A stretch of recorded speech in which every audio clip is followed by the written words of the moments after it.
Ladies और gentleman, welcome to अपाना सक्षम point YouTube channel. यहाँ आपको मिलेगी इतिहास विषय से संबंधित भरपूर सामग्री, जिससे आप first grade, net JRF, assistant professor, TGT, PGT व अन्य इतिहास विषय की तैयारी बेहतर ढंग से कर सकते हैं। इसलिए आप ये यूट्यूब चैनल सब्सक्राइब कीजिए तथा साथ ही हमारा टेलीग्राम चैनल भी ज्वाइन कीजिए। नमस्कार दोस्तों, जय हिंद, वंदे मातरम। अपना सक्षम पॉइंट यूट्यूब चैनल पर एक बार फिर से आप सभी का हार्दिक स्वागत है। रवि कुलरिया सर की पुस्तक विश्व इतिहास वस्तुनिष्ठ में आज हम 23वां चैप्टर अध्ययन करेंगे। 23वां चैप्टर है जापान व चीन का आधुनिकीकरण। जापान और चीन का आधुनिकीकरण, जिसमें हम सबसे पहले जापान के आधुनिकीकरण के बारे में पढ़ेंगे, उसके पश्चात चीन के आधुनिकीकरण से संबंधित प्रश्नोत्तर करेंगे। तो करते हैं आज की क्लास को शुरू। सबसे पहला प्रश्न है कि कोमोडोर पेरी का जापान आगमन कब हुआ? कोमोडोर पेरी का जापान आगमन कब हुआ था? जुलाई 1853 को। अमेरिकी जापान संबंधों का आरंभ कोमोडोर पेरी 8 जुलाई 1853 को जापान पहुंचा द्वारा किया गया था, पर इन संबंधों को अधिक ठोस आधार देने का श्रेय अमेरिकी महावाणिज्य दूत टाउनशेंड हैरिस को है। 1856 में इसे जापान में महावाणिज्य दूत नियुक्त किया गया था। नेक्स्ट क्वेश्चन है, सांकिन कोताई व्यवस्था क्या थी? सांकिन कोताई व्यवस्था क्या थी? तो यह थी दाइम्यों के निवास स्थानांतरण की व्यवस्था। दाइम्यों के निवास स्थानांतरण की व्यवस्था को सांकिन कोताई व्यवस्था कहा गया। बे नंबर ऑप्शन। सांकीन कोताई व्यवस्था नियंत्रण रखने की एक जटिल विधि थी। इसके अंतर्गत सभी दायमियों से यह अपेक्षा की गई कि वह अपने निवास का स्थानांतरण कर अपने हान और एदो में बारी बारी से करेंगे। इस तरह जब वे एदो में निवास करते थे तब शोगुन उन पर कड़ी निगरानी रख सकता था। जब दाइम्यो वापस जाते थे तो उन्हें अपने परिवार को एदो में ही बंधकों के रूप में छोड़ना पड़ता था।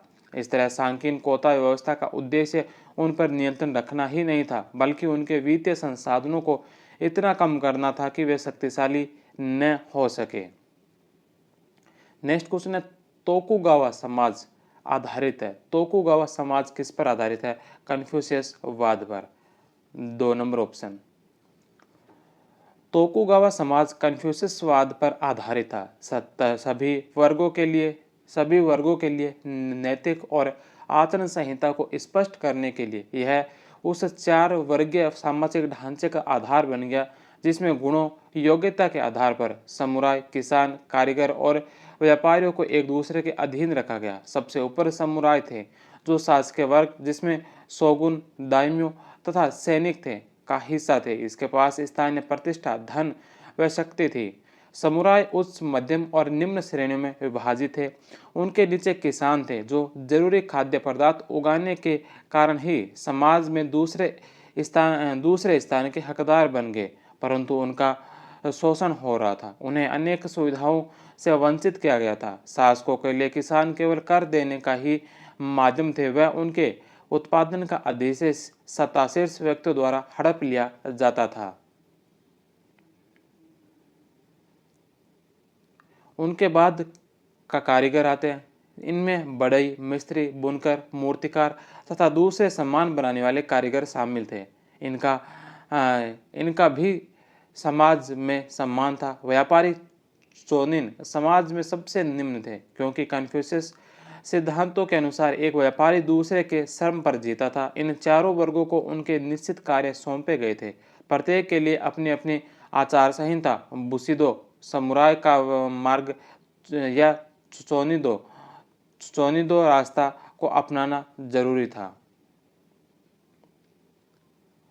नेक्स्ट क्वेश्चन है कि जापान के संबंध में रोनिन कौन थे? जापान के संबंध में रोनिन कौन थे? रोनिन कौन थे? तो मालिक विहीन समुराय रोनिन कहलाए। मालिक विहीन समुराय रोनिन व निम्न स्तरीय समुराय शिशी अर्थात सक्रिय नाम से जाने जाते थे। नेक्स्ट क्वेश्चन है कि जापान में प्रचलित माब्बी की प्रथा क्या थी? जापान में प्रचलित माबी की प्रथा क्या थी? तो यह किसानों के द्वारा जन्म के समय पुत्रियों की जो हत्या की जाती थी, किसानों के द्वारा जन्म के समय अपनी पुत्रियों की हत्या की जाती थी, इसे माबी की कहा गया। नेक्स्ट क्वेश्चन है कि कानागावा की संधि, कानागावा की संधि किन दो देशों के मध्य हुई? कानागावा की संधि किन के मध्य हुई थी? अमेरिका और जापान के मध्य। जुलाई 1853 में जब कोमोडोर पेरी 4 अमेरिकी जहाज़ों के साथ आया तो वाकुफ के लिए एक विचित्र स्थिति पैदा हो गई। एदो में राजनीतिक सा माहौल विभाजित तथा अनिश्चितता से भरपूर था।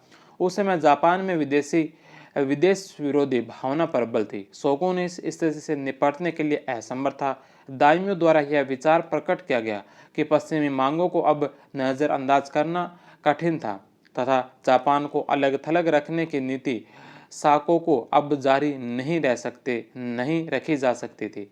उसके लिए युद्ध की स्थिति से बचना भी आवश्यक था। 1854 ईस्वी में जब पेरी दूसरी बार 8 जहाज़ों के साथ जापान पहुंचा तब वाकुफू के पास इसके अतिरिक्त कोई और चारा न था कि उसकी मांगों को स्वीकार कर ले। परिणाम स्वरूप 31 मार्च 1854 को कानागावा की संधि हुई। इस संधि के जो प्रमुख शर्तें थी, जहाज़ों को नागासाकी और अन्य 2 जापानी बंदरगाहों में कोयला भरने, रसद प्राप्त करने, मशीनों की मरम्मत के लिए आ सकेंगे।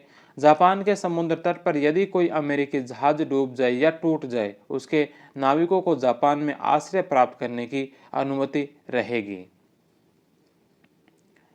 तीसरी इसकी शर्त है कि अमेरिका का एक प्रतिनिधि जापान में रहेगा। टाउनशेंड हैरिस को 1856 में पहला राजदूत नियुक्त किया गया।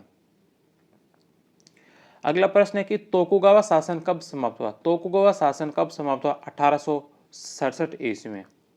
1603 में शोगुन का पद तोकुगावा कुल में चला गया और 1867 तक यह पद इसी कुल में स्थिर रहा, जिस प्रतापी तोकुगावा नेता ने अन्य सब सामंत कुलों को परास्त कर शोगुन के गौरवमय पद को सबसे पूर्व प्राप्त किया था, उसका नाम इयासु था। 2.5 सदी से भी अधिक समय तक कोई अन्य सामंत कुल इतना शक्तिशाली नहीं हुआ कि तोकुगावा के कुल का मुकाबला कर सके। इसका परिणाम यह हुआ कि 265 वर्षों तक जापान सामंतों के पारस्परिक युद्धों से बचा रहा।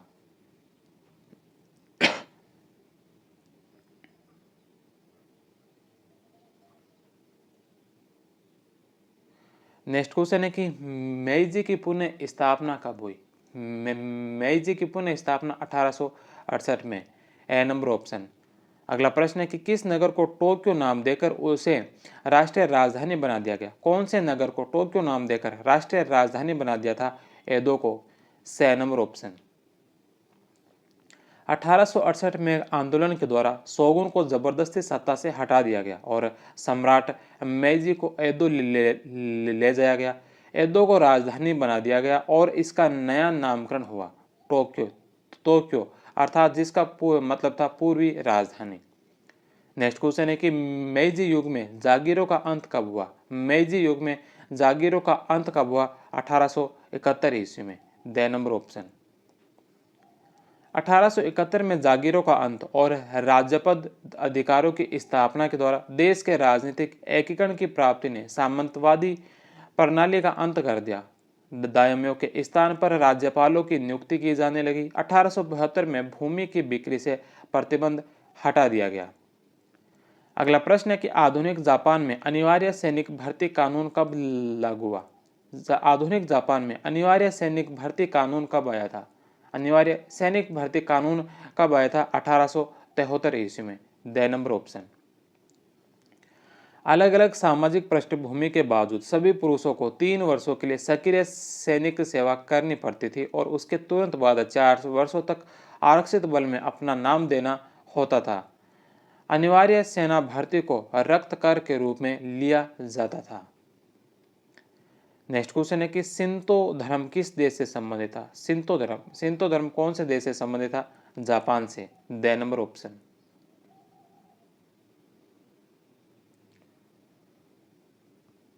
शिंतो का अर्थ है ईश्वर पथ, द वे ऑफ गॉड। यह जापानियों का स्थानीय प्राचीन धर्म था। प्रकृति पूजा का शिंतो में एक प्रमुख स्थान था। यह प्रकृति पूजा इस विश्वास पर आधारित थी कि सभी वस्तु में जीवन है। इस धर्म में प्रकृति, पूर्वजों एवं सम्राट की पूजा पर अधिक जोर दिया गया। इस धर्म का विकास कई चरणों में हुआ। यह वास्तव में जापानियों का असंगठित मूल धर्म था, जिसमें नैतिक शिक्षा, दर्शन और धार्मिक अनुष्ठानों का अभाव था। इसने मानव में निहित मूलभूत अच्छाया पर बल दिया। इसमें केवल वे ही अनुष्ठान थे जो शुद्धता को प्राप्त करने पर बल देते थे। दूसरे चरण में शिंतोवाद पर चीनी सभ्यता का प्रभाव पड़ा।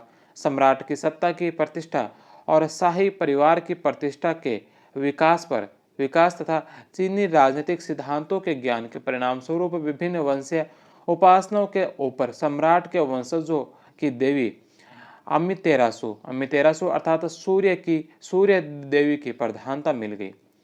जापान में बौद्ध धर्म के आगमन और प्रसिद्धि के बाद कुछ समय के लिए ऐसा लगा मानो शिंतो का पतन हो गया हो, परंतु इसे बौद्ध धर्म में आत्मसात कर लिया गया।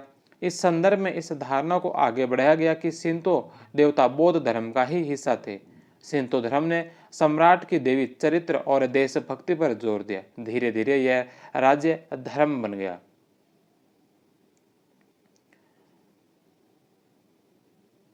अगला प्रश्न है कि विद्वानों की सहमति के अनुसार जापान में किस वर्ष आधुनिक आर्थिक विकास शुरू हुआ।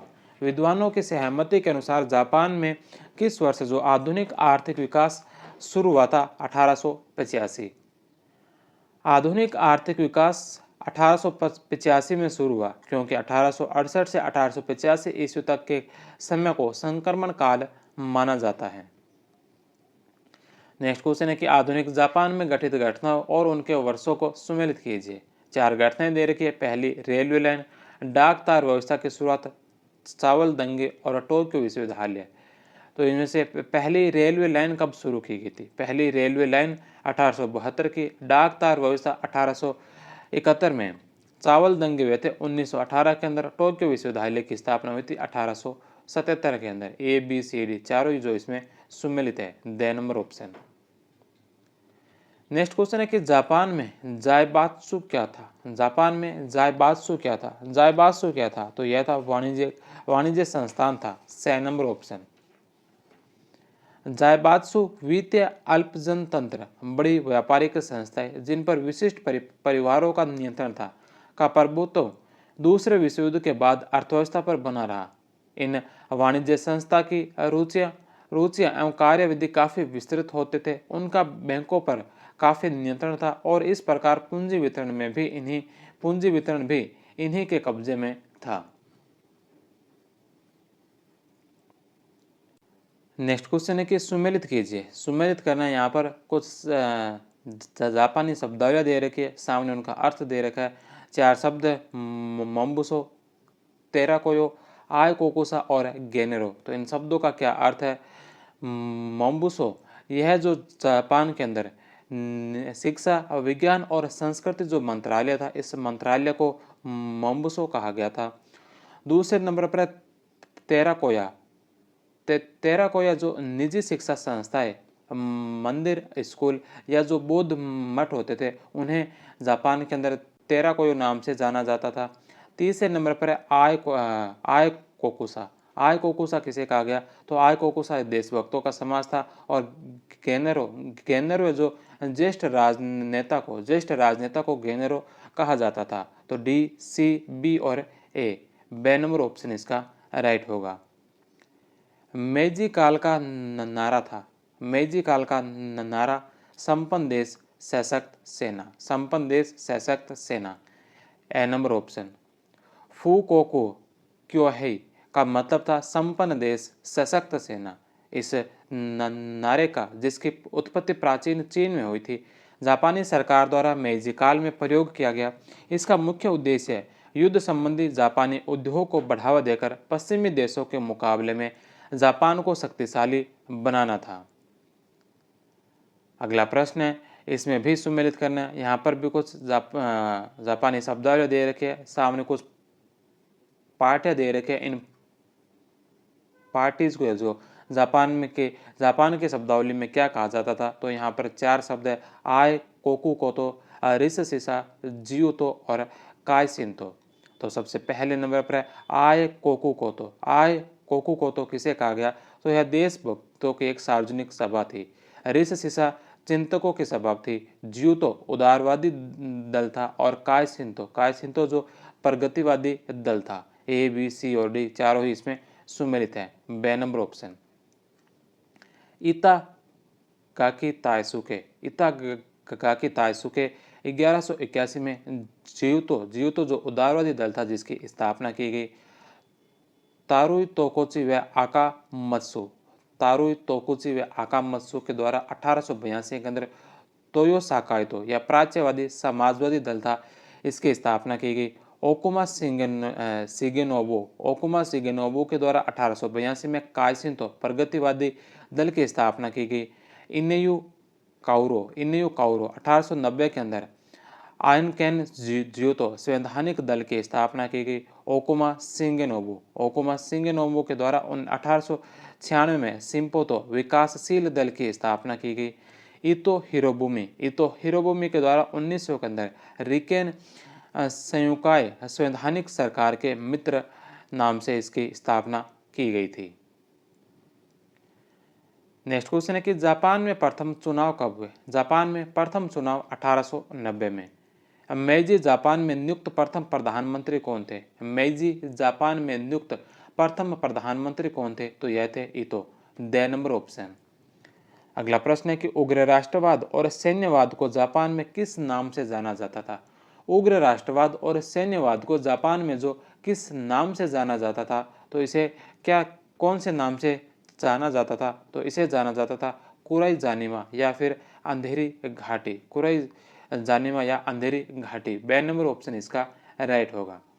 अगला प्रश्न है कि जापान में बौद्ध धर्म का प्रसार कब हुआ? जापान में बौद्ध धर्म का प्रसार कब हुआ था? 6वीं शताब्दी में। बे नंबर ऑप्शन। अगला प्रश्न है कि जापान के सामंतों को क्या कहा जाता था? जापान के सामंतों को क्या कहा जाता था? तो जापान के सामंतों को कहा जाता था शोगुन। 6 number option.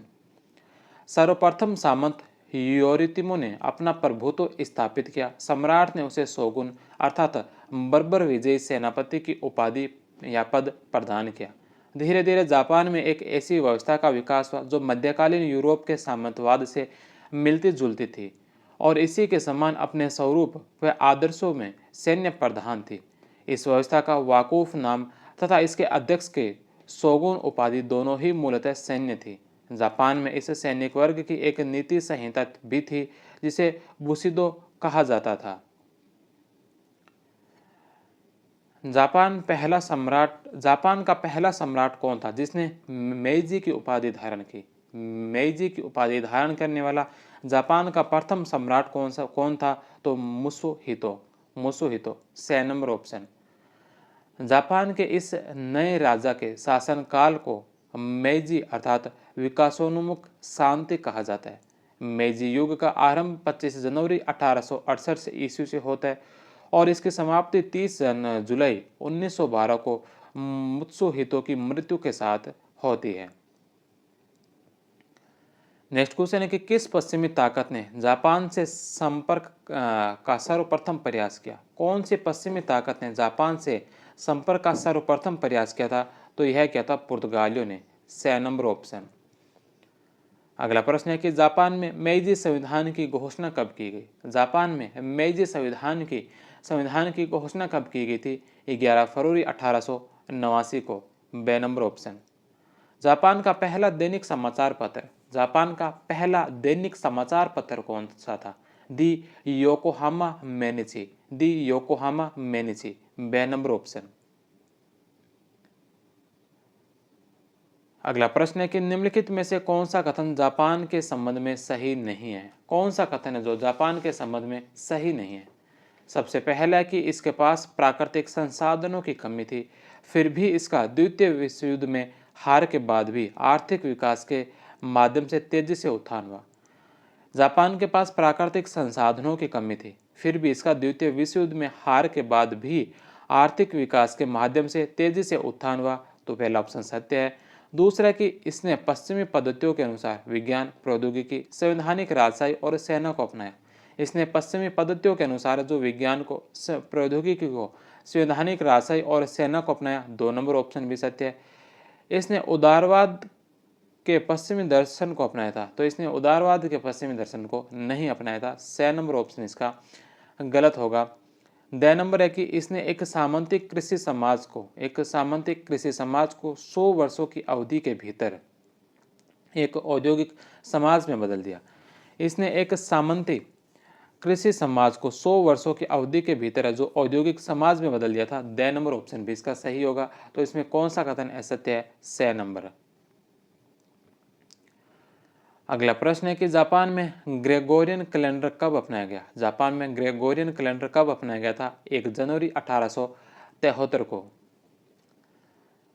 अगला प्रश्न है कि निम्नलिखित स्थानों में से किन किन स्थानों पर जापान ने अपनी साम्राज्यवादी लिप्सा की तृप्ति हेतु प्रयास किए? निम्नलिखित में से कौन कौन से स्थानों पर जापान ने अपनी साम्राज्यवादी लिप्सा की तृप्ति हेतु प्रयास किए थे? तो कौन कौन से स्थानों पर गए थे? इसमें किए थे फिलीपींस में गए थे, मंचूरिया में गए थे और कोरिया में गए थे। फिलीपींस, मंचूरिया और कोरिया, 1, 2 और 4। 6 नंबर ऑप्शन। अगला प्रश्न है कि मेजी क्रांति के बारे में निम्नलिखित कथनों पर विचार कीजिए। मेजी क्रांति के बारे में कौन कौन से कथन है जो सही है? पहला है कि यह नीचे के स्तर वाली क्रांति थी, तो यह नीचे यानी कि निम्न स्तर की नहीं बल्कि मध्यम स्तर की क्रांति थी। 1 नंबर ऑप्शन गलत है। क्रांतियों के नारों में एक परंपरावादी स्वर था। दूसरा ऑप्शन सत्य है। सम्राट की शक्तियां बहाल कर दी गई। समुराय की स्थिति सुदृढ़ नहीं बल्कि कमजोर हुई थी। 4 नंबर ऑप्शन भी इसका गलत होगा। तो 2 और 3 इसमें सही है। 2 नंबर ऑप्शन।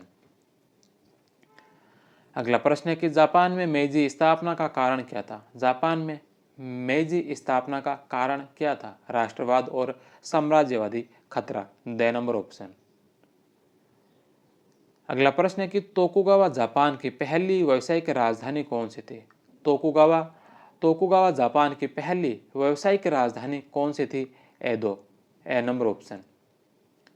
अगला प्रश्न है कि जापान में शोगुन प्रथा कब समाप्त हुई? जापान के अंदर शोगुन प्रथा कब समाप्त हुई थी? जापान में शोगुन प्रथा समाप्त हुई थी 1868 में। 2 नंबर ऑप्शन।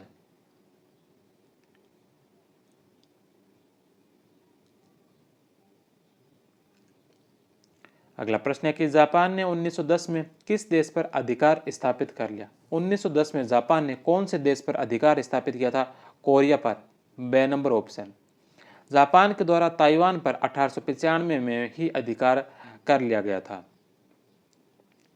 अगला प्रश्न है कि जापान में सम्राट को किस देवता या देवी का वंशज माना जाता है? जापान में सम्राट को कौन से देवता या देवी का वंशज माना जाता है? सूर्य देवता का। 2 नंबर ऑप्शन। जापानी भाषा में कितनी लिपियों का प्रयोग होता है? जापानी भाषा के अंदर कितनी लिपियों का प्रयोग होता है? 3 लिपियों का प्रयोग। जापानी भाषा एक साथ 3 लिपियों का प्रयोग करती है। इनमें से एक काजी जापानियों ने चीनियों से 6ठी शताब्दी में ली है। चूंकि उनकी भाषा चीनी भाषा से बहुत अलग है, उन्होंने 2 ध्वन्यात्मक पर्णमालाओं का भी विकास किया है, हिरांगना और काताकाना। हिरांगना नारी सुलभ समझी जाती है क्योंकि हेयान काल में बहुत सी लेखिकाएं इसका इस्तेमाल करती थी, जैसे कि मुरासाकी। वह चीनी चित्रात्मक चिन्हों को ध्वन्यात्मक अक्षरों हिरागाना व कातागाना में मिलाकर लिखी जाती है। शब्द का प्रमुख भाग काजी के चिन्ह से लिखा जाता है और बाकी का हिरांगना में। नेक्स्ट क्वेश्चन है कि जापानी साहित्य की प्रमुख कथाकृति द टेल ऑफ द गेंजी की रचना किसने की? जापानी साहित्य की प्रमुख कथाकृति द टेल ऑफ द गेंजी की रचना किसने की थी? मुरासाकी ने। 2 नंबर ऑप्शन। अगला प्रश्न है कि 1274 से 1290 तक यूरोप के किस यात्री ने चीन की यात्रा की? 1270 से 1290 तक यूरोप के कौन से यात्री ने जो चीन की यात्रा की थी? मार्को पोलो ने। 2 नंबर ऑप्शन। आधुनिक विद्वानों ने चीनी बौद्धिकों जैसे लिमांग छिचाओ या जापान में आधुनिक इतिहास के पथ प्रदर्शकों में से एक। कुमे कोनिताके 1839 से 1931 जैसे बौद्धिकों के काम को आगे बढ़ाया गया। इनके अलावा इन्होंने पहले के यूरोपीय मुसाफिरों के लेखन को, जैसे इटली के मार्को पोलो 1254 से 1324 ईस्वी, जो चीन में 1274 से 1290 ईस्वी तक रहे, चीन में जेसुइट पादरी मैट्यो रिकी, जापान में लुई फ्राई जैसे बुद्धिजीवियों के काम को भी आगे बढ़ाया। इन सभी ने इन देशों के बारे में समृद्ध जानकारियाँ दी। आधुनिक विश्व को 19वीं सदी में ईसाई मिशनरियों के लेखन से भी फायदे हुए हैं, जिनके काम से इन देशों के बारे में समझ बनाने के लिए बहुमूल्य सामग्री मिलती है। नेक्स्ट क्वेश्चन है कि मेइजी युग से संबंधित निम्नलिखित कथनों में से असत्य कथन कौन सा है। मेइजी युग से संबंधित निम्नलिखित कथनों में से कौन सा कथन असत्य है। सबसे पहला है, मेइजी संविधान सीमित मताधिकार पर आधारित था। मेइजी संविधान है जो सीमित मताधिकार पर आधारित था, तो पहला ऑप्शन सही है। दूसरा है कि जापानियों ने संसद के लिए इस जर्मन शब्द डाइट का इस्तेमाल किया। जापानियों ने संसद के लिए जर्मन शब्द डाइट का इस्तेमाल किया। तीसरा ऑप्शन है कि 1918 और 1931 के दरमियान जनमत से चुने गए प्रधानमंत्रियों ने मंत्रिपरिषद बनाए। 1918 और 1931 के दरमियान जनमत से चुने गए प्रधानमंत्रियों ने मंत्रिपरिषद बनाए। 6 नंबर ऑप्शन भी इसका सत्य है। चौथा है कि 1899 में प्रधानमंत्री के आदेश दिए 1899 में प्रधानमंत्री ने आदेश दिया कि कोई भी सामान्य नागरिक मंत्री बन सकता है। तो 1899 में प्रधानमंत्री ने जो आदेश दिए थे वह सामान्य व्यक्ति मंत्री नहीं बन सकता। उन्होंने कहा था कि केवल सेवारत जनरल और एडमिरल ही मंत्री बन सकते हैं। केवल सेवारत जनरल और एडमिरल ही मंत्री बन सकते हैं, सामान्य नागरिक मंत्री नहीं बन सकते। 2 नंबर ऑप्शन इसका गलत होगा। मेइजी संविधान सीमित मताधिकार पर आधारित था और उसने डाइट बनाई जिसके अधिकार सीमित थे। जापानियों ने संसद के लिए इस जर्मन शब्द का इस्तेमाल किया क्योंकि उनकी कानूनी सोच जर्मनी की सोच से प्रभावित थी। 1918 और 1931 के दरमियान जनमत से चुने गए प्रधानमंत्रियों ने मंत्रिपरिषद बनाए। इसके बाद उन्होंने पार्टियों का भेद भुलाकर बनाई गई राष्ट्रीय एकता मंत्रिपरिषदों के हाथों अपनी सत्ता खो दी।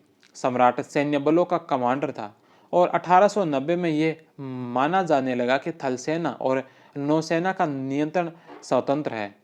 1899 में प्रधानमंत्री ने आदेश दिए कि केवल सेवारत जनरल और एडमिरल ही मंत्री बन सकते हैं।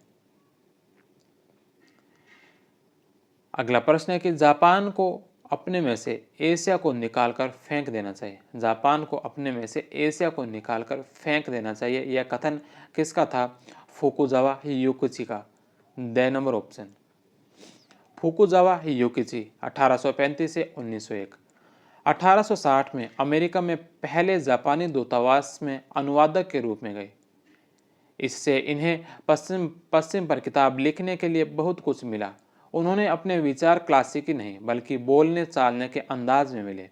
अपनी एक किताब ज्ञान के लिए प्रोत्साहन काकुनोन गो सुसुमे 1872 से 76 में उन्होंने जापानी ज्ञान की कड़ी आलोचना की।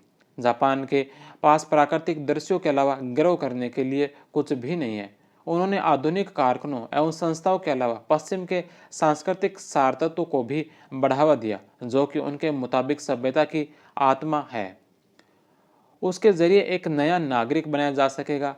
इनका सिद्धांत था कि स्वर्ग ने इंसान को इंसान के ऊपर नहीं बनाया, न ही इंसान को इंसान के नीचे। यह किताब बहुत लोकप्रिय हुई। इन्होंने एक शिक्षा संस्थान स्थापित किया जो आज केओ विश्वविद्यालय के नाम से जाना जाता है। वे मेरोकुसा संस्था के मुख्य सदस्यों में से थे। व्यवस्था से अधिक कीमती चीज़ है आज़ादी। उएकी एमिरो अपने को अपने देश को समर्पित करना, अपने को विश्व को समर्पित करना है, मियाके सेत्सुरे का कथन है। अगला प्रश्न है कि जापान में आधुनिकता पर विजय संगोष्ठी कब हुई? जापान में आधुनिकता पर विजय संगोष्ठी कब हुई थी? 1943 में। अगला प्रश्न है कि जापान में अंतिम शोगुन कौन था? जापान में अंतिम शोगुन कौन था? तोकुगावा योशिनोबु। अगला प्रश्न है कि जापान में किस अवधि को बाकुमात्सु, जिसका अर्थ है बाकुफु का अंत, कहा जाता है? जापान में किस अवधि को बाकुमात्सु, जिसका अर्थ है बाकुफु का अंत, कहा जाता है? 1853 से 1868 के काल को। 1868 में बोसिन युद्ध हुआ। बोसिन युद्ध का नेतृत्व चोसु और सत्सुमा सामंतों के समुराई ने किया था, जो जापान के दो सबसे शक्तिशाली सामंती घराने थे, जिन्होंने टोक्यो में शोगुन केइकी की सेना पर हमला किया था। 1869 में होकोडेट की लड़ाई के बाद शोगुन हार गया, सम्राट सत्ता में बहाल हो गया। तोकुगावा शोगुन शासन को समाप्त कर दिया गया और उसकी जगह एक नई सरकार बनाई गई, जिसे बाद में मेजी या मेइजी पुनर्स्थापना कहा गया। जापान के राजा ने मेइजी प्रबुद्ध नाम से शासन ग्रहण किया। उसका पहले नाम मुत्सुहितो था। 1867 में सम्राट कोमेई की मृत्यु हो गई और उसके उत्तराधिकारी मुत्सुहितो की आयु लगभग तब 15 वर्ष थी। अगला प्रश्न है कि जापान में 4 बड़े द्वीप है, होन्शु, होकाइडो, शिकोकु और क्यूशु। होन्शु, होकाइडो, शिकोकु और क्यूशु, इनमें से किसमें मुख्य जापानी संस्कृति पाई जाती है और इसके मुख्य शहर स्थापित है? होन्शु के अंदर। 6 नंबर ऑप्शन। जापान एक द्वीप श्रृंखला है। इसके 4 बड़े द्वीप होन्शु, क्यूशु, शिकोकु और होकाइडो में से होन्शु द्वीप पर जापानी संस्कृति पाई जाती है तथा यहीं पर मुख्य शहर स्थापित है। होन्शु द्वीप प्रशांत महासागर पूर्व में और जापान सागर पश्चिम में के मध्य स्थित है। यह द्वीप तेल उत्पादन के लिए प्रसिद्ध है। इसी द्वीप पर जापान का सबसे ऊंचा पर्वत माउंट फुजी तथा सबसे बड़ी झील बिवा झील स्थित है। अगला प्रश्न है कि जापान की अर्थव्यवस्था के बारे में निम्नलिखित में से कौन सा कथन सही नहीं है? जापान की अर्थव्यवस्था के बारे में कौन सा कथन इसमें से गलत है? सबसे पहला है कि इसकी मुख्य फसल चावल थी। यहाँ की मुख्य फसल चावल थी, तो पहला ऑप्शन सत्य है। यह विश्व का शीर्ष मछली पकड़ने वाला देश है। विश्व का शीर्ष मछली पकड़ने वाला देश है, दूसरा ऑप्शन भी सत्य है। तीसरा कि जापान में भूकंप आते हैं लेकिन बारिश बहुत कम होती है। जापान में भूकंप आते हैं, ये बात तो सत्य है, लेकिन बारिश बहुत कम होती है, यह बात गलत है, क्योंकि जापान में बारिश भी सर्वाधिक होती है। भूकंप आते हैं, यह सही है, लेकिन बारिश भी सर्वाधिक होती है, बारिश कम नहीं होती। 6 नंबर ऑप्शन इसका गलत होगा। यहाँ एक छोटी सी जगह पर केंद्रित कंटेनर और समुद्री शिपिंग के लिए बंदरगाहों की सबसे बड़ी श्रृंखला मौजूद है। यहाँ एक छोटी सी जगह पर केंद्रित कंटेनर और समुद्री शिपिंग के लिए बंदरगाहों की सबसे बड़ी संख्या मौजूद है, तो 2 नंबर ऑप्शन भी इसका सही होगा। 6 नंबर इसका असत्य है। अगला प्रश्न है कि निम्नलिखित में से कौन जापान का आदिवासी समूह है? जापान का आदिवासी समूह इनमें से कौन सा है? तो जापान का आदिवासी समूह एनो, 2 नंबर ऑप्शन। अगला प्रश्न है कि जापान ने निम्नलिखित में से किस काल के दौरान साम्राज्यवादी खोज शुरू की? जापान ने निम्नलिखित में से किस काल के दौरान साम्राज्यवादी खोज शुरू की थी? मेइजी अवधि, ए नंबर ऑप्शन। सैन्यवाद के उदय के वातावरण में मेइजी पुनर्स्थापना के लोगों ने सामंती प्रथा पर आधारित सैन्य संगठन को तिलांजलि दे दी।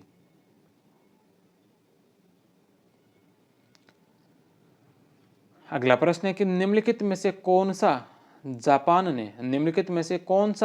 ने 1894 में चीन पर अपनी असाधारण विजय के पश्चात अर्जित नहीं किया? निम्नलिखित में से कौन सा जापान ने 1894 में चीन पर अपनी असाधारण विजय के पश्चात अर्जित नहीं किया था? तो 30 मिलियन टेल्स की विशाल हर्जाने की रकम चीन से ली गई थी। फार्मोसा ताइवान पर जापान का अधिकार स्वीकार किया गया। लियो ओडांग प्रायद्वीप पर अधिकार किया गया। सखालिन द्वीपों पर अधिकार नहीं किया गया था। 6 नंबर ऑप्शन।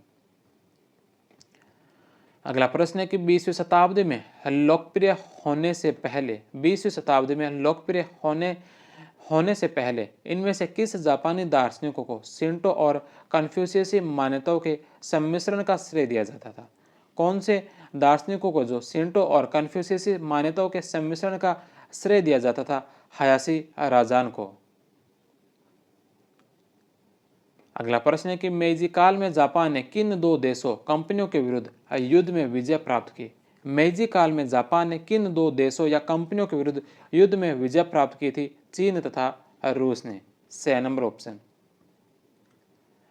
अगला प्रश्न है कि निम्नलिखित में से कौन सी विशेषता मेइजी पुनर्स्थापना की नहीं है? कौन सी विशेषता मेइजी पुनर्स्थापना की नहीं है? शासन की ड्यूल व्यवस्था जो कि सम्राट व शोगुन की थी समाप्त हो गई। शासन की ड्यूल व्यवस्था जो सम्राट और शोगुन की थी समाप्त हो गई, ये सही है। राष्ट्रीय शासन का बढ़ना यह भी सत्य है। सत्सुमा, चोसु, टोसा और हाइजोन सेना नायकों के मध्य संघर्ष। सत्सुमा, चोसु, टोसा और हाइजेन सेना नायकों के मध्य संघर्ष, तो यह बात है जो गलत है। जापान की पृथक्करण की नीति का अंत हुआ। पृथक्करण की नीति का अंत हुआ, तो 2 नंबर ऑप्शन भी सत्य है। 6 नंबर इसमें असत्य होगा। अगला प्रश्न है कि निम्नलिखित में से कौन सा कथन सत्य नहीं है? इसमें भी बताना है कि कौन सा कथन है जो सही नहीं है। जनवरी 1902 में आयोजित एंग्लो जापानी समझौते ने कोरिया पर जापान की सशक्त अभिरुचि को पहचान दी। जनवरी 1902 में आयोजित एंग्लो जापानी समझौते ने कोरिया पर जापान की सशक्त अभिरुचि को पहचान दी, तो पहला ऑप्शन सही है। ब्रिटेन का जापान के साथ समझौता मंचूरिया में रूस के विस्तार को रोकने का माध्यम समझा गया। ब्रिटेन का जापान के साथ जो समझौता है यह मंचूरिया में रूस के विस्तार को रोकने का प्रयास समझा गया। 2 नंबर ऑप्शन भी इसका सही है। 6 नंबर ऑप्शन है कि बॉक्सर विद्रोह के बाद मंचूरिया पर रूस का कब्जा जापान द्वारा संभावित खतरे के रूप में देखा गया। बॉक्सर विद्रोह के बाद मंचूरिया पर रूस का जो कब्जा है जापान द्वारा संभावित खतरे के रूप में देखा गया। 6 नंबर ऑप्शन भी सत्य है। जापान ने रूस के विरुद्ध आक्रामक होने के लिए रूस से संबंधित देशों फ्रांस तथा जर्मनी से अनौपचारिक सहायता प्राप्त की थी, तो यह बात है जो इसमें गलत होगी। अगला प्रश्न है कि द्वितीय विश्व युद्ध के दौरान दूसरे राज्यों से कच्चा माल प्राप्त करने के लिए जापान ने किस प्रकार का कार्यक्रम शुरू किया? द्वितीय विश्व युद्ध के दौरान दूसरे राज्यों से कच्चा माल प्राप्त करने के लिए जापान ने किस प्रकार का कार्यक्रम शुरू किया था? द्वितीय विश्व युद्ध के दौरान दूसरे राज्यों से कच्चा माल प्राप्त करने के लिए जापान ने किस प्रकार का कार्यक्रम शुरू किया था? वृहद ईस्ट एशिया सह समृद्धि क्षेत्र कार्यक्रम शुरू किया था। 2 नंबर ऑप्शन। अगला प्रश्न है कि जापान के द्वारा 1931 में किस क्षेत्र पर कब्जा पश्चिमी ताकतों द्वारा अपेक्षाकृत चुनौती रहित रहा? जापान के द्वारा 1931 में कौन से क्षेत्र पर कब्जा पश्चिमी ताकतों के द्वारा अपेक्षाकृत चुनौती रहित रहा था? मंचूरिया पर। अगला प्रश्न है कि निम्नलिखित में से कौन सी प्रथा समुराई द्वारा युद्ध के मैदान में पराजित होने के बाद बंदी बनने से बचने के लिए इस्तेमाल की जाती थी? कौन सी प्रथा जो समुराई के द्वारा युद्ध के मैदान में पराजित होने के बाद बंदी बनने से बचने के लिए इस्तेमाल की जाती थी? हाराकिरी। 6 नंबर ऑप्शन।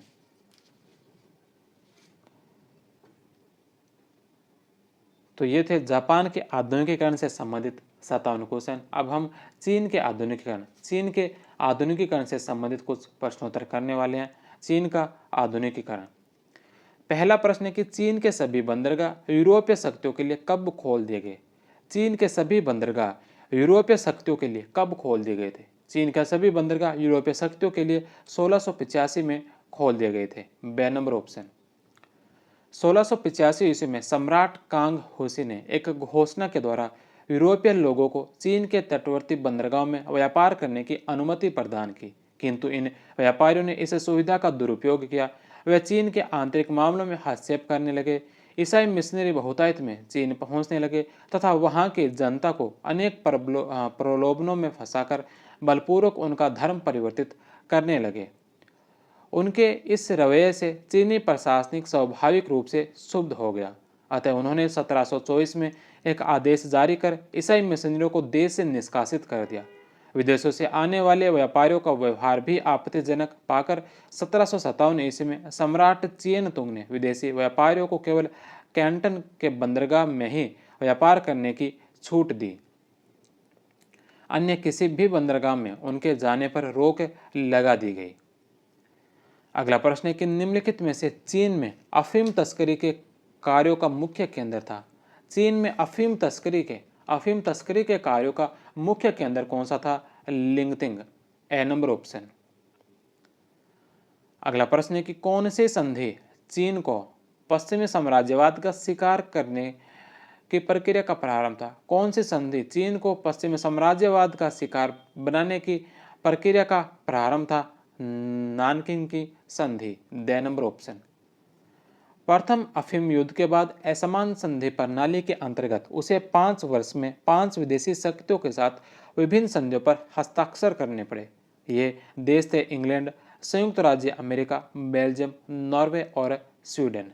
नानकिंग संधि 29 अगस्त 1842 के प्रावधानों के अनुसार चीन के ऊपर युद्ध के हर्जाने के रूप में 2 करोड़ 10 लाख चांदी के डॉलर की भारी राशि थोप दी गई। व्यापार के लिए 5 बंदरगाह कुआंगचो, कैंटन, सियामन, हमोई, फुचो, निगम्पो तथा सांघाई खोल दिए गए। हांगकांग का बंदरगाह लीज पर अंग्रेजों को सौंप दिया गया। 1843 ईस्वी की बोग की अतिरिक्त संधि के अनुसार समुद्र सीमा शुल्क 5% की दर से निर्धारित कर दिया गया था। देशेतर अधिकार सिद्धांत के आधार पर अब अंग्रेज अपने देश की विधि संहिता के अनुसार न्याय प्राप्त कर सकते थे। सर्वाधिक प्रिय राष्ट्र मोस्ट फेवरेट नेशन क्लाउज की शर्त के अंतर्गत अन्य राष्ट्रों को प्राप्त लाभ इंग्लैंड को भी मिल सकते थे। संधि की शर्तों में अफीम से संबंधित कोई भी उल्लेख नहीं था। अगला प्रश्न है कि चीन में किस संस्था का विदेशी व्यापारियों से संपर्क था? चीन में जो कौन सी संस्था का विदेशी व्यापारियों से संपर्क था? कौन सी संस्था का विदेशी व्यापारियों से संपर्क था? कोहांग, बे नंबर ऑप्शन। अगला प्रश्न है कि 4 मई का आंदोलन कहां से शुरू हुआ था? 4 मई का आंदोलन कहां से शुरू हुआ था? पेकिंग से, बे नंबर ऑप्शन। चौथे मई का आंदोलन सांस्कृतिक और एक साम्राज्य विरोधी आंदोलन था। यह राजनीतिक दृष्टि से 4 मई 1919 को चीन के बीजिंग पेकिंग शहर में छात्रों के द्वारा शुरू किया गया। वर्साई की संधि के लिए चीनी सरकार की कमजोर प्रतिक्रिया के प्रतिशोध में छात्रों द्वारा शुरू किया गया था। अगला प्रश्न है सुमेलित करना। यहाँ पर 3 संध्या दे रखी है। ये तीनों संध्या कौन कौन से देशों के मध्य हुई थी? तो सबसे पहले नंबर पर है बोग की संधि, दूसरे नंबर पर है वांगसिया की संधि और तीसरे नंबर पर है हुआंगफू की संधि। बोग की जो संधि है यह इंग्लैंड और चीन के मध्य हुई थी। इंग्लैंड और चीन के मध्य। वांगसिया की संधि अमेरिका और चीन के मध्य और हुआंगफू की संधि फ्रांस और चीन के मध्य हुई थी। तो ए बी सी तीनों ही सम्मिलित है, बे नंबर ऑप्शन। नानकिंग की संधि के बाद परिशिष्ट संधि बोग की संधि 8 अक्टूबर 1843 को सीमा शुल्क पहली बार निश्चित किया गया। वांगसिया की संधि 1844 में और हुआंगफू की संधि 1844 में की गई थी। अगला प्रश्न है कि चीन में अफीम के व्यापार को कब वैध घोषित किया गया? चीन में अफीम के व्यापार को वैध घोषित कब किया गया? 1860 के अंदर। सफेद कमल विद्रोह कब हुआ? सफेद कमल विद्रोह 1776 से 1804 के मध्य। पताका लश्कर जिसने छिंग वंश की स्थापना में काफी योगदान दिया था, अब पूरी तरह से नकारा हो चुकी थी। इसलिए त्रिसामंत्य विद्रोह को समाप्त करने के लिए शासक को हरिध्वज सेना ग्रीन स्टैंडर्ड आर्मी का सहारा लेना पड़ा। 1776 से 1804 ईस्वी में सफेद कमल विद्रोह के समय हरिध्वज सेना भी कमजोर पड़ चुकी थी, इसलिए शासक को प्रांतीय सेनाओं पर निर्भर होना पड़ा। लोगों के मन में इन दोनों सेनाओं का जो भय था वह खत्म हो गया। अफीम युद्ध की पराजय के बाद छिंगवंश की सैन्य कमजोरियां साफ नजर आने लगी। चीन के राष्ट्रवादी और उग्रवादी तत्व अपनी अपनी गुप्त संस्थाओं के माध्यम से मानसों के विरुद्ध विद्रोह करने के लिए प्रोत्साहित होने लगे। आत्म सुदृढ़ीकरण आंदोलन का क्या लक्ष्य था? आत्म सुदृढ़ीकरण आंदोलन का क्या लक्ष्य था? सैनिक शक्ति को बढ़ाना, the number option. Next question है कि चीन में संयुक्त पूंजी कंपनी का आरंभ कब हुआ? चीन में संयुक्त पूंजी कंपनी का आरंभ कब हुआ था? 1872 ईस्वी के अंदर। 1872 में चीनी व्यापारियों की जहाजरानी कंपनी की स्थापना हुई, जिससे चीन में संयुक्त पूंजी कंपनी का आरंभ हुआ था। अगला प्रश्न है कि साम्राज्यवाद एक अध्ययन, साम्राज्यवाद एक अध्ययन, इम्पीरियलिज्म ए स्टडी, पुस्तक के लेखक कौन है? पुस्तक यह किसके द्वारा लिखी गई? साम्राज्यवाद एक अध्ययन यह पुस्तक लिखी गई J.A. हॉब्सन के द्वारा, ए नंबर ऑप्शन। नेक्स्ट क्वेश्चन है कि चीन में सबसे पहले किस यूरोपीय देश का नागरिक व्यापार दृष्टिकोण से आया? चीन में सबसे पहले किस यूरोपीय देश का नागरिक व्यापारिक दृष्टिकोण से आया था? तो यह आया था पुर्तगाल का, ए नंबर ऑप्शन। 1514 में प्रथम पुर्तगाली व्यापारी एल्वारेज चीन के दक्षिणी समुद्र तट पर पहुंचा, किंतु वह चीन के साथ संपर्क करने में असफल रहा। 1557 में पुर्तगालियों को मकाऊ द्वीप से व्यापार करने की अनुमति मिल गई थी। अगला प्रश्न है लोरका एरो क्या था? लोरका एरो क्या था? तो यह क्या था? तो यह था चीनी स्वामित्व वाला हांगकांग पंजीकृत जहाज, चीनी स्वामित्व वाला हांगकांग पंजीकृत जहाज, से नंबर ऑप्शन। नेक्स्ट क्वेश्चन है तियाननमेन का अर्थ क्या था? तियाननमेन का अर्थ क्या था? स्वर्ग शांति का द्वार। नेक्स्ट क्वेश्चन है कि 1900 में चीन ने अपने इतिहास के सबसे बुरे विद्रोह में से एक को देखा, जिसे कहा जाता है। 1900 में चीन ने अपने इतिहास के सबसे बुरे विद्रोह में से एक को देखा, जिसे कहा जाता है बॉक्सर विद्रोह, बे नंबर ऑप्शन। 1900 ईस्वी में चीन ने अपने इतिहास के सबसे बुरे विद्रोह में से एक को देखा, जिसे बॉक्सर विद्रोह कहा जाता है। 1900 के बॉक्सर विद्रोह में society of the righteous and harmonious fists नामक एक चीनी गुप्त संगठन ने उत्तरी चीन में पश्चिमी और जापानी प्रभाव के प्रसार के खिलाफ विद्रोह का नेतृत्व किया, जिन्हें पश्चिमी लोग बॉक्सर विद्रोह कहते हैं।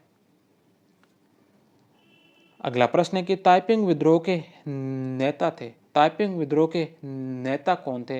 हंग हसू चुआंग और ईश्वर की पूजा करने वाली उनकी सोसाइटी, हंग हसू चुआन और ईश्वर की पूजा करने वाली उनकी सोसाइटी, बे नंबर ऑप्शन।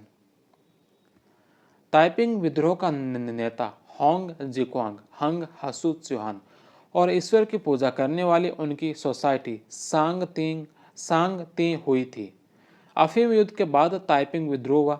1851 चीन में ताइपिंग विद्रोह हांग जिक्वांग के नेतृत्व में शुरू हुआ। यह आंतरिक रूप से क्विंग राजवंश के खिलाफ शुरू हुआ था।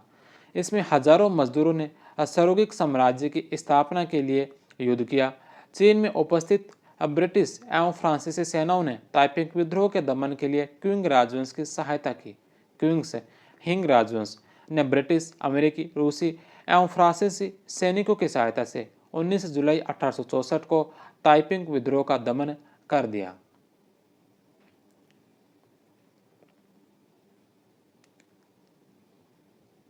अगला प्रश्न है कि कॉमितांग का अर्थ था, कॉमितांग का अर्थ क्या था? देश की जनता का दल, बे नंबर ऑप्शन। 1919 में चीनी देशभक्त छात्रों ने प्रदर्शनों को 1919 में चीनी देशभक्त छात्रों के प्रदर्शनों को जिसने विज्ञान और लोकतंत्र के संकल्पना को रेखांकित किया, क्या कहा गया? 1919 में चीनी देशभक्त छात्रों के प्रदर्शनों को जिसने विज्ञान और लोकतंत्र के संकल्पना को रेखांकित किया, क्या कहा जाता है? मई 4th मूवमेंट, से नंबर ऑप्शन।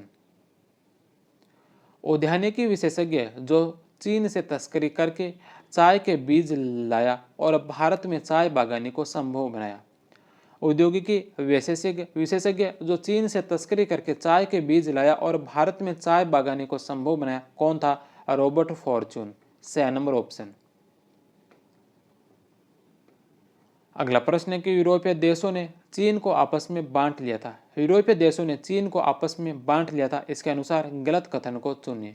यूरोपीय देशों ने चीन को आपस में बांट लिया, इसके अनुसार गलत कथन कौन सा है? अप्रैल 1898 में चीन ने क्वांगचाओ का क्षेत्र 99 वर्षों के लिए फ्रांस को पट्टे पर दिया। अप्रैल 1898 में चीन ने क्वांगचाओ का जो क्षेत्र है 99 वर्षों के लिए फ्रांस को पट्टे पर दिया, तो यह सही है। दूसरा, मार्च 1898 में चीन ने कियाओचाओ प्रांत 99 वर्षों के लिए पट्टे पर जर्मनी को दिया, यह भी सत्य है। मार्च 1898 में चीन ने पोर्ट आर्थर का पट्टा रूस को 25 वर्षों के लिए दिया। 1898 में चीन ने पोर्ट आर्थर का जो पट्टा है रूस को 25 वर्षों के लिए दिया, यह भी सत्य है। जुलाई 1898 में चीन ने वेन हाईवे को 99 वर्षों के लिए इंग्लैंड को पट्टे पर दिया। 1898 में इंग्लैंड को जो 99 वर्षों के लिए पट्टे पर चीन ने जो क्षेत्र दिया था, यह वेई हाईवे नहीं था, वह क्षेत्र था न्यू टेरिटरीज का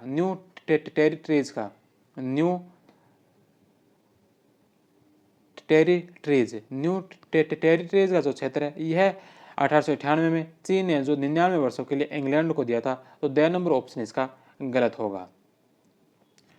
अगला प्रश्न है कि राष्ट्रवादी चीन ने क्या देखा। राष्ट्रवादी चीन ने क्या देखा। चीन में केंद्रीय शासन का विखंडन और सरदारों का उदय दोनों।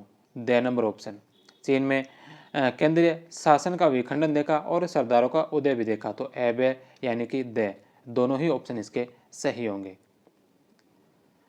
अगला प्रश्न व्याख्या है कि राष्ट्रवादी चीन में केंद्रीय शासन का विखंडन और सरदारों का उदय देखा। चीन में राष्ट्रवाद के विकास में विभिन्न तत्वों का योगदान था, जिसमें औपनिवेशिक शोषण की नीतियों तथा स्थानीय आंदोलन ने काफ़ी बढ़ावा दिया। 20वीं शताब्दी में यह और भी मुखर होने लगा था। अगला प्रश्न है कि on the people's democratic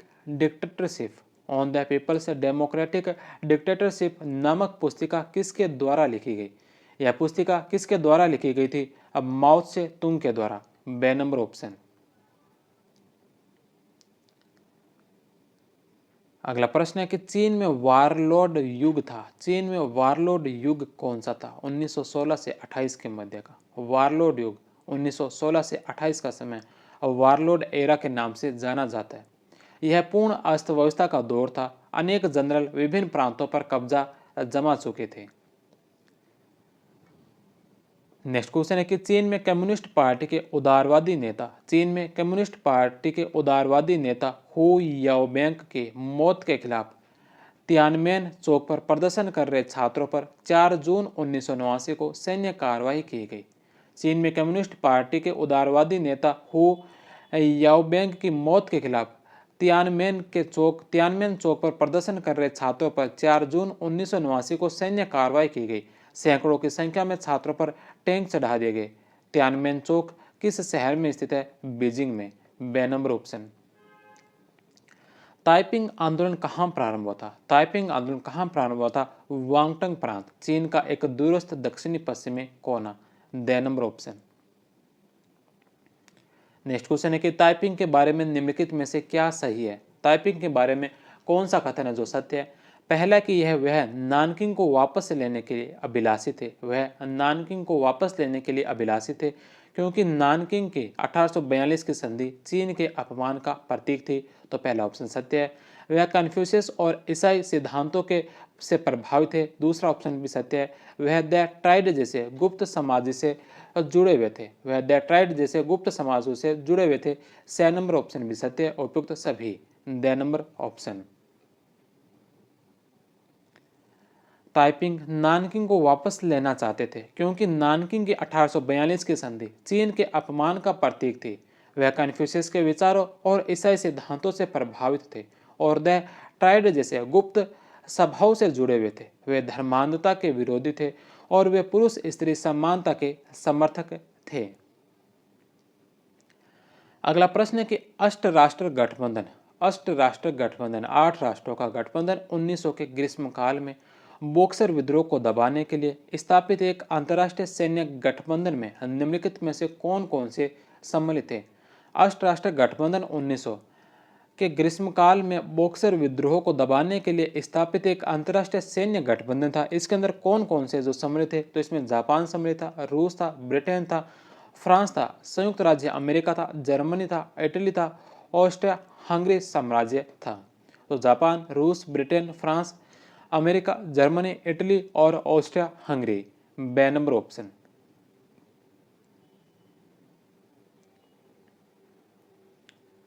boxer विद्रोह के कारण थे विदेशी विरोधी भावना। यह एक प्रमुख कारण था। चीन में सर्वत्र एक नारा गूंजने लगा, देश को बचाओ, विदेशियों को नष्ट करो। चीनी सरकार की निर्बलता। चीन में शासन कर रही मंचू सरकार ने जिस प्रकार चीन के आंतरिक विद्रोह का दमन करने के लिए विदेशी शक्तियों का आश्रय लिया था, उसने मंचू सरकार की निर्बलता को स्पष्ट कर दिया। सरकार की निर्बलता उस समय और भी अधिक स्पष्ट रूप से सामने आई जब चीन के 6 प्रांतों में भीषण अकाल पड़ा था। चीन पर विदेशी शासन की स्थापना कब है? जिस समय चीन में साम्राज्यवादी अपने शिकंजे कस रहे थे, उस समय पड़ोसी देशों भारत, फिलीपींस एवं वर्मा आदि देशों में पश्चिमी साम्राज्यवादी शक्तियों ने अपना साम्राज्य कायम कर लिया था।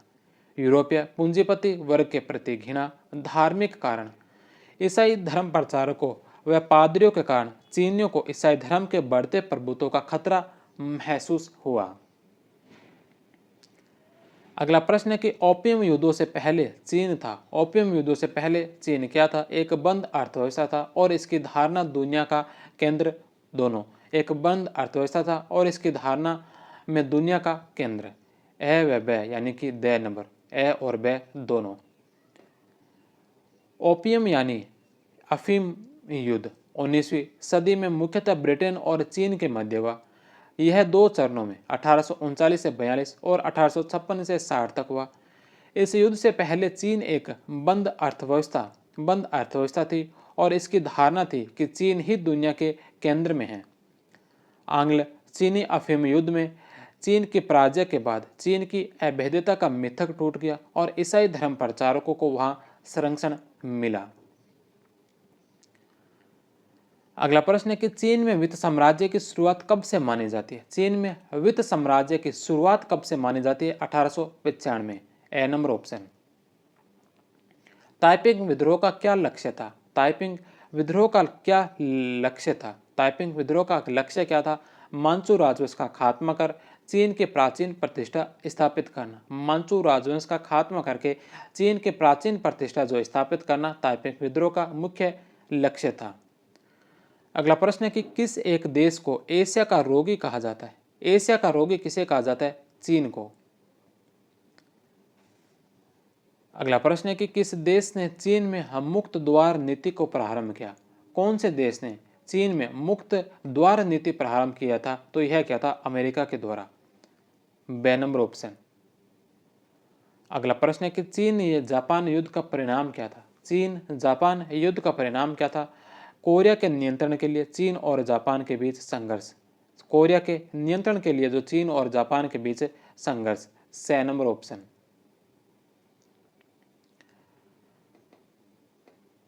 अगला प्रश्न है कि 1890 के दशक में चीन में किस देश के उदाहरण ने जबरदस्त प्रभाव डाला? 1890 के दशक में चीन में किस देश के उदाहरण ने जबरदस्त प्रभाव डाला? इस देश का नाम क्रिया के रूप में प्रयोग होने लगा। कौन सा देश था? पोलैंड। बे नंबर ऑप्शन। उपनिवेश बनाए गए देशों के नकारात्मक उदाहरणों। उपनिवेश बनाए गए देशों के नकारात्मक उदाहरणों ने चीनी विचारकों पर जबरदस्त प्रभाव डाला। 18वीं सदी में पोलैंड का बंटवारा सर्वाधिक बहुचर्चित उदाहरण था। यहाँ तक कि 1890 के दशक में पोलैंड शब्द का इस्तेमाल क्रिया के रूप में किया जाने लगा। पोलान वो का मतलब था हमें पोलैंड करने के लिए। भारत का उदाहरण भी सामने था। विचारक लियांग किचाउ का मानना था कि चीनी लोगों में एक राष्ट्र की जागरूकता लाकर ही चीन पश्चिम का विरोध कर पाएगा।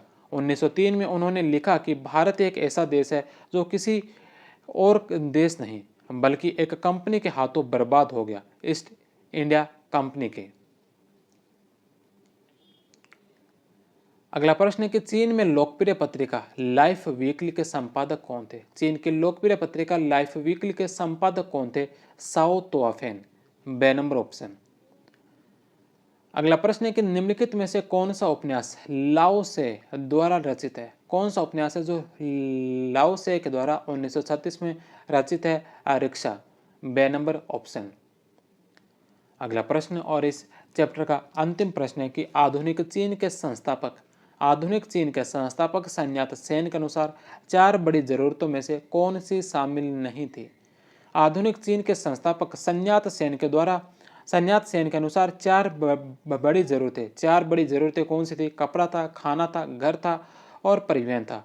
तो इसमें कपड़ा है, खाना है, परिवहन है और सुरक्षा नहीं बताया बल्कि घर बताया था। 4 बड़ी ज़रूरतें जो बताई थी, कपड़ा बताया था, परिवहन बताया, खाना बताया और सुरक्षा नहीं घर बताया था। ए, बे, से, दे। तो द नंबर ऑप्शन इसका सही नहीं है।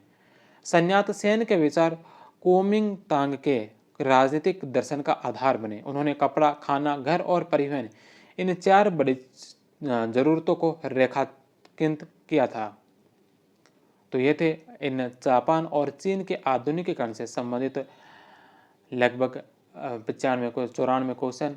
अब हम सारणी के माध्यम से चीन के आधुनिकीकरण से संबंधित महत्वपूर्ण घटनाएं और जापान के आधुनिकीकरण से संबंधित कुछ महत्वपूर्ण घटनाओं के बारे में देखते हैं। तो इसमें हम सबसे पहले देखेंगे जापान के आधुनिकीकरण। जापान के आधुनिकीकरण से संबंधित कुछ महत्वपूर्ण घटनाओं को।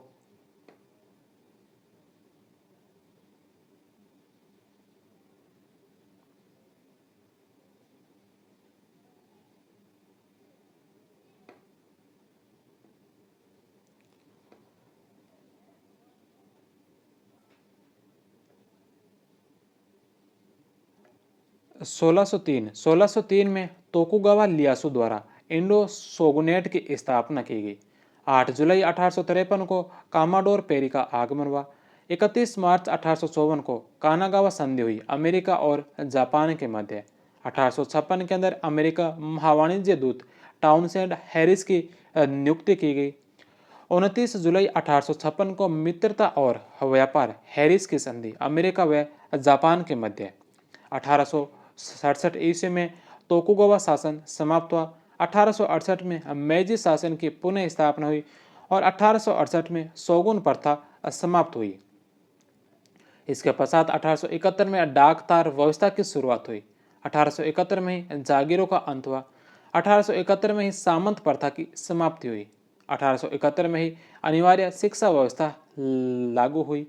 1870 से 72 के दौरान पहली रेलवे लाइन टोक्यो व योकोहामा बंदरगाह के बीच शुरू की गई। 1872 में आधुनिक बैंकिंग संस्थाओं का प्रारंभ किया गया। 1 जनवरी 1873 को ग्रेगोरियन कैलेंडर अपनाया गया। 10 जनवरी 1873 को अनिवार्य सैनिक सेवा लागू की गई। 1876 में तलवार धारण करना वर्जित कर दिया गया। 1877 में टोक्यो विश्वविद्यालय की स्थापना हुई। 1885 में आधुनिक आर्थिक विकास शुरू हुआ। 11 फरवरी 1889 को मेजी संविधान की घोषणा हुई। 1890 में जापान में प्रथम चुनाव हुए। 1910 के अंदर कोरिया का सम्मेलन। 1945 तक उपनिवेश। 1918 में चावल दंगे हुए। 1925 में सभी पुरुषों को मताधिकार दिया गया। 1925 में ही जापान में पहले रेडियो स्टेशन की स्थापना हुई। 7 जुलाई 1937 को मार्को पोलो ब्रिज की घटना से चीन और जापान द्वितीय युद्ध आरंभ हुआ। 1943 आधुनिकता पर विजय संगोष्ठी। 1946 में महिलाओं को मतदान अधिकार दिया गया।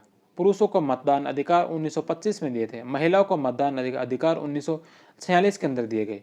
1946 से 52 के दौरान अमेरिका के नेतृत्व में जापान पर नियंत्रण रहा। 1956 में जापान संयुक्त राष्ट्र संघ का सदस्य बना। 1964 में टोक्यो में ओलंपिक खेलों का आयोजन हुआ। 1964 में ही शिंकानसेन यानी बुलेट ट्रेन की शुरुआत की गई। बुलेट ट्रेन की शुरुआत है जो 1964 के अंदर ही कर दी गई थी।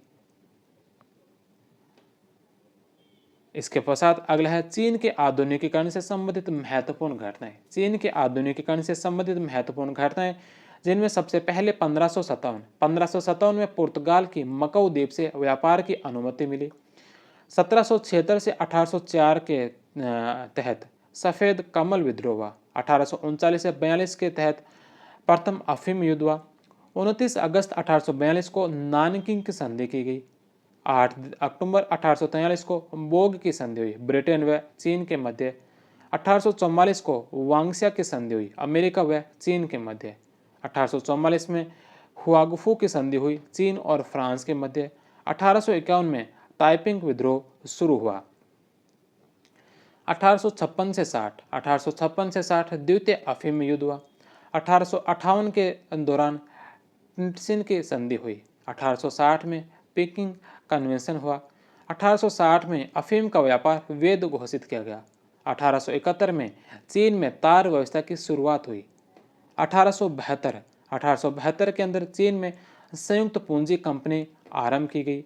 1881 के अंदर चीन में प्रथम रेलवे लाइन स्थापित हुई। 1895 के अंदर चीन में वित्त साम्राज्य की शुरुआत हुई। 1898 से 1901 के दौरान बॉक्सर विद्रोह हुआ। 1902 में जो पेकिंग विश्वविद्यालय की स्थापना हुई। पेकिंग विश्वविद्यालय की स्थापना 1902 में। 4 मई 1919 को चौथे मई का आंदोलन 4 मई 1919। 1921 में चीनी कम्युनिस्ट पार्टी की स्थापना की गई। 1997 में जो ब्रिटेन के द्वारा चीन को हांगकांग की वापसी की गई। 1997 में ब्रिटेन के द्वारा चीन को जो हांगकांग की वापसी की गई। तो ये थे प्रमुख जापान के आधुनिकीकरण और चीन के आधुनिकीकरण से संबंधित आज का टॉपिक। कल हम 24वां चैप्टर पढ़ेंगे। 24वां चैप्टर जो अमेरिका में उपनिवेशवाद से मुक्ति, अमेरिका को जो उपनिवेशवाद से मुक्ति मिली उससे संबंधित कल की क्लास रहने वाली है। तो कल की क्लास भी आप अवश्य देखना। आज की क्लास आपको कैसे लगी कमेंट करके अवश्य बताना। अगर क्लास अच्छी लगी तो इसे अपने दोस्तों के साथ अपने स्टडी ग्रुप्स के अंदर इसे शेयर अवश्य करना। मिलते हैं हम कल की क्लास में, तब तक आप सभी का बहुत बहुत धन्यवाद। जय हिंद, वंदे मातरम।